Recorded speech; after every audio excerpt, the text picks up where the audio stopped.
સામે આવી રહ્યા છે વડોદરાની અંજના હોસ્પિટલનો મામલો સામે આવ્યો છે। વડોદરામાં આયુષ્માન કાર્ડમાં કૌભાંડનો આશંકાનો મામલો સામે આવ્યો છે। અંજના હોસ્પિટલમાં આયુષ્માનમાં કૌભાંડની આશંકા વ્યક્ત કરવામાં આવી છે। તો દર્દીની વાતને રદિયો આપનાર ડોક્ટર મલ્લિકા ખન્નાની કરતૂતનો આખરે પર્દાફાશ થયો।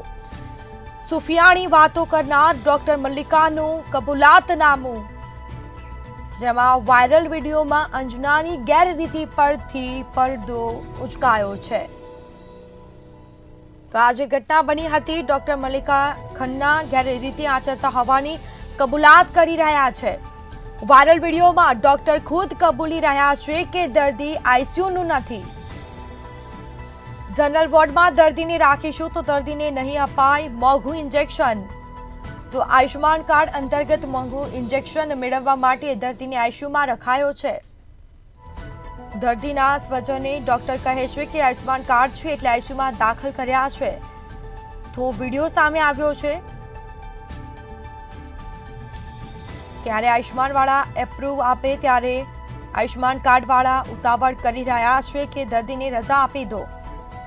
તો બીજી તરફ છતાં અમે દર્દીને કીધું કે હજી વધુ 4 દિવસ સારવાર લઈ લો।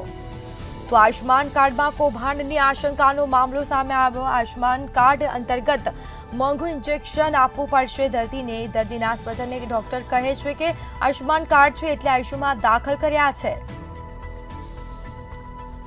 તો વડોદરામાં અંજના હોસ્પિટલની જે ઘટના હતી, આયુષ્માન કાર્ડમાં કૌભાંડની આશંકાનો મામલો સામે આવ્યો છે।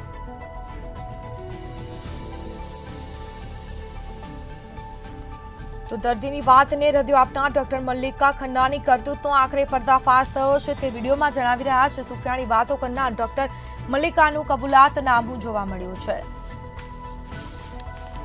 તો વાયરલ વિડીયોમાં અંજનાની ગેરરીતિ પરથી પડદો ઉચકાયો છે। બીજી તરફ ડોક્ટર મલ્લિકા ખન્ના ગેરરીતિ આચરતા હોવાની કબૂલાત કરી રહ્યા છે।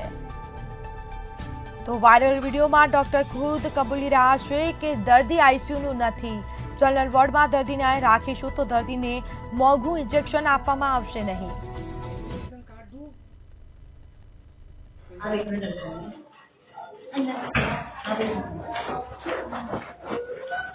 इनको इसीलिए आईसीयू में रखा है क्योंकि वार्ड में आयुष्मान अप्रूव नहीं करेगा। इनको वही समझाया मैंने, आईसीयू में इसीलिए रखा है क्योंकि देखो वार्ड की पेमेंट जितनी भी होती है आयुष्मान अप्रूव नहीं करेगा कि इतनी हाई एंटीबायोटिक आप वार्ड में क्यों दे रहे हो। उनको ये नहीं पता कि पाइलोनेफ्राइटिस में यही एक काम करने वाला है। आप समझे मेरी बात। बट इनको आईसीयू इसीलिए शो किया है मैंने कि ये मेरोपेनम दे पाऊंगे। अल्टीमेटली हमें ये बता कि पेशेंट ठीक होकर घर जाना चाहिए। वार्ड में ज्यादा पैसा खर्च हो नहीं, पैसा नहीं खर्चવું પડે પણ એ લોકો એપ્રૂવ નહીં કરે તો મને એ એટલી હાઈ એન્ટીબાયોટિક में वार्ड में नहीं આપી શકું। एंड वेरी फ्रैंकली ये कब डिसअप्रूव करते हैं हमें पता लगता है। जैसे इन्हीं की तरह एक पेशेंट अभी बस कल ही आई है फॉलोअप के लिए, तो 10वें दिन इनका क्वेरी आया कि पाइलोनेफ्राइटिस, क्योंकि इनको फीवर पे हर पेशेंट अलग होता है, तो उनको फीवर पे फीवर आ रहा था और शुगर भी कम हो रहा था।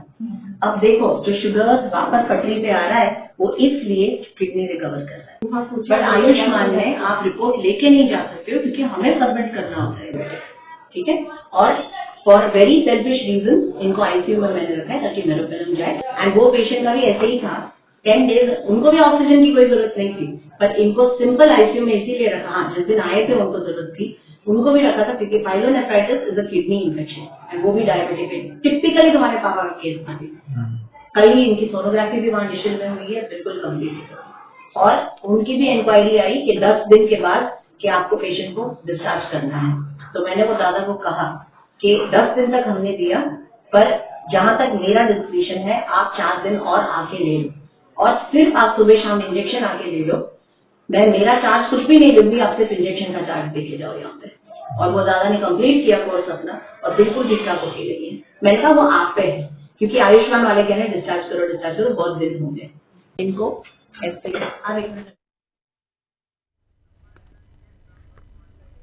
તો વધુ વિગતો સાથે સંવાદદાતા નિલેશ બ્રહ્મભટ્ટ ફોન લાઈન પર જોડાયા છે। જી, વડોદરામાં આયુષ્માન કાર્ડમાં કૌભાંડની આશંકાનો મામલો સામે આવ્યો છે। અંજના હોસ્પિટલમાં કૌભાંડની આશંકા વ્યક્ત કરાઈ હતી, શું છે વધુ વિગત?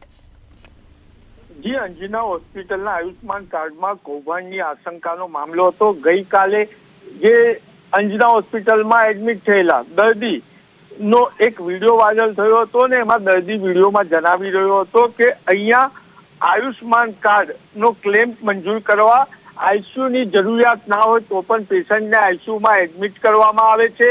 આ વિડીયો વાયરલ થતા મંતવ્ય ન્યૂઝ રિયાલિટી ચેક માટે પહોંચ્યું હતું અને ત્યાં આગળ બીજા અનેક કૌભાંડો પણ બહાર આવ્યા હતા. ત્યારે આજે એક નવો વિડીયો જે દર્દી ગઈકાલે દર્દીનો વિડીયો વાયરલ થયો હતો તેના દર્દીના સગાનો વિડીયો આજે વાયરલ થયો છે અને દર્દીની વાતને રદિયો આપનાર ડોક્ટર મલ્લિકા ખન્નાનો કર્તૃત્વનો પર્દાફાશ થયો છે આ વિડીયોમાં. ગત રોજ સુફિયાની વાતો કરનાર ડોક્ટર મલ્લિકા ખન્નાનું આ વિડીયોમાં કબૂલાતનામું છે.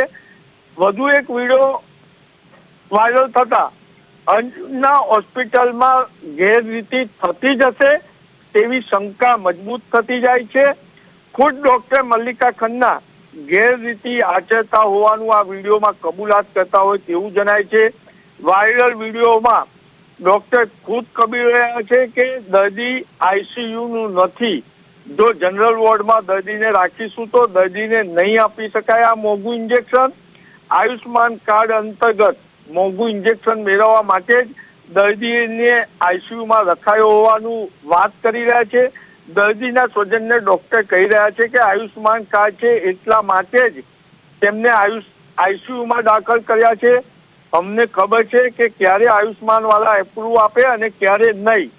એટલે આયુષ્માન કાર્ડનો જે યોજના છે એને લૂંટવા માટે જ મલ્લિકા ખન્ના દર્દીઓને આઈસીયુમાં એડમિટ કરતા હતા તેવું આ વિડીયો પરથી સાબિત થાય છે. અને મહત્વની બાબત એ છે કે જ્યારે મીડિયા આવા અહેવાલ બતાવે છે, વિડીયો બતાવે છે, છતાં પણ વડોદરા મહાનગરપાલિકાના આરોગ્ય અમલદાર ડોક્ટર દેવેશ પટેલ પોતાના વિવાદિત આચરણ અનુસાર જ આમાં પણ કામગીરી કરી રહ્યા છે. 30 મિનિટના ઇન્સ્પેક્શન બાદ હજુ પણ અંજના હોસ્પિટલ સામે કોઈ કાર્યવાહી નથી થઈ રહી અને તપાસ જો ચાલી રહી છે તો જે દર્દીનો વિડીયો વાયરલ થયો છે તેનું નિવેદન કેમ લેવામાં નથી આવ્યું એ પણ સંસ્કારી નગરીમાં ચર્ચા છે. અને મહત્વની બાબત એ છે કે હજુ અહીંયા ફાયર વિભાગ નથી પહોંચ્યું, ફૂડ વિભાગ નથી પહોંચ્યું કે વડોદરા મહાનગરપાલિકાનું ટાઉન પ્લાનિંગ વિભાગ પહોંચ્યું. એટલે એવું પણ કહી શકાય કે મલ્લિકા ખન્ના એટલે ખન્ના પરિવારના હાથ બહુ પહોંચેલા છે. હવે આમાં દૂધનું દૂધ અને પાણીનું પાણી કરવું હશે તો ગુજરાત સરકારે જ દરમિયાનગીરી કરવી પડશે. કારણ કે સેવા સિટી વડોદરા મહાનગરપાલિકાની વડી કચેરી 9 કિલોમીટર માત્ર દૂર છે, પરંતુ ત્યાંના અધિકારીઓ અહીં પહોંચી નથી શકતા. હજુ પણ ફૂડ સેફ્ટી વગરની લાયસન્સ વગરની કેન્ટીન અહીંયા ચાલુ છે. હજુ પણ ગેરકાયદેસર દબાણ યથાવત છે અને ફાયર સિસ્ટમ કાર્યરત છે કે નહીં એ ચેક કરવા ફાયર વિભાગ નથી પહોંચ્યું. એટલે પ્રધાનમંત્રીની યોજનાને લૂંટનાર ખન્ના પરિવારનો હજુ પણ વડોદરા મહાનગરપાલિકા તપાસ નથી કરી રહી તેવું કહી શકાય. અને ડોક્ટર દેવેશ પટેલ જેમનો ભૂતકાળ વિવાદિત રહ્યો છે એ જ આ તપાસ કરી રહ્યા છે એટલે એમની પર પણ શંકા ઉપજે છે.